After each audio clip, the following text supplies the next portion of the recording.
আসসালামু আলাইকুম। Data structure and algorithm ক্লাসে সবাইকে স্বাগতম। আজকে আমরা বাইনারি সার্চ অ্যালগরিদম নিয়ে আলোচনা করব। তো বাইনারি সার্চ অ্যালগরিদমের ক্ষেত্রে আমাদের প্রথমেই খেয়াল রাখতে হবে অ্যারেতে যে ডাটাগুলো থাকবে তা যেন সর্টেড অবস্থায় থাকে। ডাটাগুলো অবশ্যই সর্টেড অবস্থায় থাকতে হবে। এবং বাইনারি সার্চ অ্যালগরিদম ডিভাইড এবং কনকোয়ার মেথড ফলো করে। Divide and conquer method follow করে।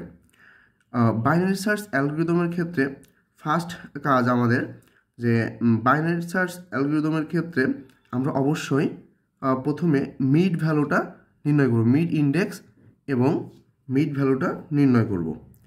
এরপর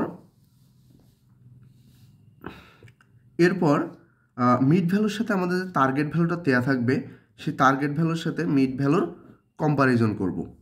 কম্পারিজন করার ক্ষেত্রে আমরা দেখব যদি টার্গেট ভ্যালু এবং মিড ভ্যালু সমান হয় সেই ক্ষেত্রে আমাদের মিড ইন্ডেক্সটা রিটার্ন করবে এবং অ্যালগরিদমটি টার্মিনেট হয়ে যাবে, এক্সিট করবে। আর যদি ম্যাচ না করে এবং টার্গেট ভ্যালুটা মিড ভ্যালুর থেকে বড় হয় সেক্ষেত্রে আমাদের লোয়ার বাউন্ডটাকে কী করতে হবে, মিড ভ্যালু প্লাস 1 করতে হবে। মিড ভ্যালুর সাথে 1 যোগ করে লোয়ার বাউন্ডটা সেট করতে হবে। এবং এটাও যদি এই কন্ডিশনও যদি সত্যি না হয় সেক্ষেত্রে আমাদের দেখতে হবে টার্গেট ভ্যালুটা মিড ভ্যালুর থেকে ছোট কিনা।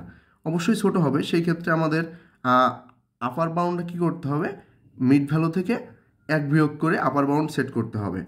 এরপরে যতক্ষণ পর্যন্ত আমরা আমাদের কাঙ্ক্ষিত ভ্যালুটা পাবো ততক্ষণ পর্যন্ত আমাদের প্রথম এবং দ্বিতীয় স্টেপটি আমাদের কন্টিনিউ হবে, রিপিট হবে। ঠিক আছে? তো আমরা একটা এক্সাম্পলের মাধ্যমে বাইনারি সার্চ অ্যালগরিদমটি খুব সহজেই বুঝতে পারবো। এখানে আমরা একটা অ্যারে নিছি এবং এই অ্যারেতে 0 থেকে কিছু ডাটা নিছি, সর্টেড ডাটা 0 1 2 3 4 5 6 7 8 9। এখানে আমাদের 10টা ডাটা আছে। এখান থেকে আমাদের একটি ডাটা খুঁজে বের করতে হবে বাইনারি সার্চ অ্যালগরিদমের মাধ্যমে। তো প্রথমে আমি ইন্ডেক্সগুলো সেট করে নিলাম 0 থেকে 9।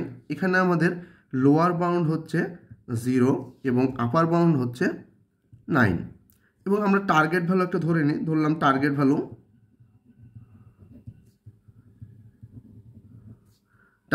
সমান সমান আমরা ধরে নিলাম 23। তো ফার্স্ট স্টেপ আমরা কি করব, স্টেপ 1 আমাদের মিড ভ্যালু নির্ণয় করতে হবে। তো মিড ভ্যালু সমান সমান আমরা কি পাবো দেখি। মিড ভ্যালু সমান সমান আমরা পাই lower bound plus upper bound by 2। সেক্ষেত্রে আমাদের এখানে লোয়ার বাউন্ড কত আছে 0, আপার বাউন্ড কত 9। আমরা যদি 2 দিয়ে ভাগ করি তাহলে পাই 4.5। তো এই ক্ষেত্রে আমাদের সবসময় খেয়াল রাখতে হবে যখন আমরা মিড ভ্যালু নির্ণয় করব অবশ্যই আমাদের ফ্লোর ফাংশন ব্যবহার করে ফ্লোর ভ্যালুটা নিতে হবে। তো এখানে আমাদের তাহলে এটা সমান সমান আমরা লিখতে পারি 4। তো এখান থেকে আমরা যেটা বুঝতে পারছি আমাদের মিড ইন্ডেক্স হচ্ছে 4 এবং মিড ভ্যালু তাহলে আমাদের কত হবে, মিড ভ্যালু ইন্ডিকেট করতেছে আমাদের কত 16। এটা হচ্ছে আমাদের ফার্স্ট স্টেপে মিড ভ্যালু ইন্ডিকেট করতেছে। এখন আমাদের কম্পারিজন করতে হবে এই 16-এর সাথে আমাদের টার্গেট ভ্যালু কত ছিল 23। 16-এর সাথে 23 যদি আমরা কম্পারিজন করি আমরা দেখতে পাচ্ছি যে আমাদের 16-এর থেকে আমাদের টার্গেট ভ্যালুটা বড়, অর্থাৎ target value greater than mid value.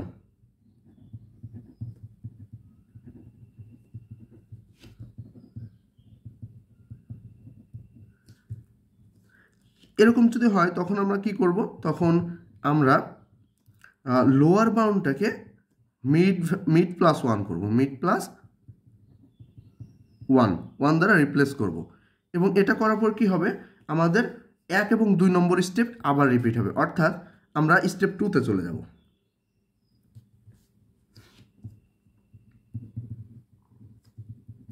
এবং স্টেপ 2-তে আমরা কি করব, স্টেপ 2-তে আমাদের আবার মিড ভ্যালু নির্ণয় করতে হবে। এখন যদি আমরা মিড ইন্ডেক্স নির্ণয় করি, মিড ইন্ডেক্স সমান সমান কি হবে, lower bound plus upper bound. আমাদের আপার বাউন্ড তো ফিক্স ছিল 9, কিন্তু লোয়ার বাউন্ডটা চেঞ্জ হয়েছে, লোয়ার বাউন্ড মিড প্লাস 1 হয়েছিল, অর্থাৎ মিড প্লাস 1 অর্থাৎ কত হচ্ছে এখানে আমাদের মিড ছিল 4, তাহলে মিড প্লাস 1, লোয়ার বাউন্ড হচ্ছে 5, তাহলে লোয়ার বাউন্ড 5 এবং আপার বাউন্ড কত 9। সেক্ষেত্রে আমরা যদি আবার মিড ইন্ডেক্স নির্ণয় করতে চাই তাহলে আমাদের কত হচ্ছে 7 হচ্ছে। তো 7 যদি হয় সেক্ষেত্রে আমাদের আবার 7 ইন্ডেক্সে আমরা দেখি আসলে কত ভ্যালু আছে। 7 ইন্ডেক্সে আমাদের দ্বিতীয় স্টেপে যেটাকে আমাদের মিড ভ্যালু ইন্ডিকেট করতেছে সেটা হচ্ছে 56। তো আমাদের টার্গেট ভ্যালু কত ছিল? আমাদের টার্গেট ভ্যালু ছিল 23। তো আমরা দেখতে পাচ্ছি এখানে কোন কন্ডিশনটা ম্যাচ করতেছে। এখানে আমাদের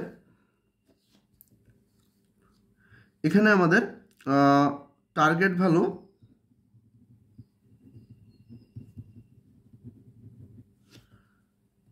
value less than a mid. তাহলে আমরা এখানে কি করব? আমাদের আপার বাউন্ডটাকে মিড মাইনাস 1 করতে হবে। তাহলে আপার বাউন্ড মিড মাইনাস 1, অর্থাৎ আপার বাউন্ড সমান আমাদের মিড ভ্যালু ছিল 7, আপার বাউন্ড মিড মাইনাস 1 মানে আমাদের হবে হচ্ছে 6। তো স্টেপ 3তে চলে যাব। এখন আমাদের আবার 1 এবং 2 নম্বর স্টেপটা রিপিট হবে, স্টেপ 3। তো সেখানে আমাদের কি হবে? সেখানে আমরা দেখতে পাচ্ছি আবার আমাদের নতুন করে মিড ভ্যালু নির্ণয় করতে হবে, মিড ইন্ডেক্স নির্ণয় করতে হবে। সেই ক্ষেত্রে lower bound plus upper bound. আমাদের আগের স্টেপে লোয়ার বাউন্ড চেঞ্জ হয় নাই, আপার বাউন্ড চেঞ্জ হয়েছে। তাহলে আমাদের লোয়ার বাউন্ড কত ছিল? লোয়ার বাউন্ড ছিল 5 এবং আপার বাউন্ড কত 6। তাহলে আমাদের 2 দিয়ে যদি আমরা ভাগ করি তাহলে 5.5 পাই এবং এটা সমান 5 লিখতে পারি ফ্লোর ফাংশন ইউজ করে। তো এখান থেকে আমরা এখন মিড 5 অর্থাৎ মিড ইন্ডেক্স 5 যদি হয় সেক্ষেত্রে আমাদের মিড ভ্যালুটা হচ্ছে কত? মিড ভ্যালু আমাদের ইন্ডিকেট করতেছে কত? মিড ভ্যালু 5 ইন্ডেক্সে আছে 23। আমাদের টার্গেট ভ্যালু কত ছিল? টার্গেট ভ্যালু ছিল 23, অর্থাৎ target value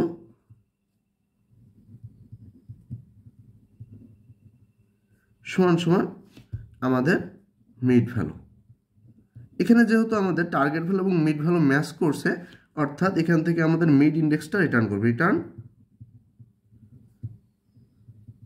mid index and exit করবে, আমাদের অ্যালগরিদমটা টার্মিনেট হয়ে যাবে। তো এভাবে আমরা খুব সহজেই বাইনারি সার্চ ব্যবহার করে কোনো একটি সর্টেড অ্যারে থেকে আমাদের কাঙ্ক্ষিত ভ্যালু খুঁজে বের করতে পারি।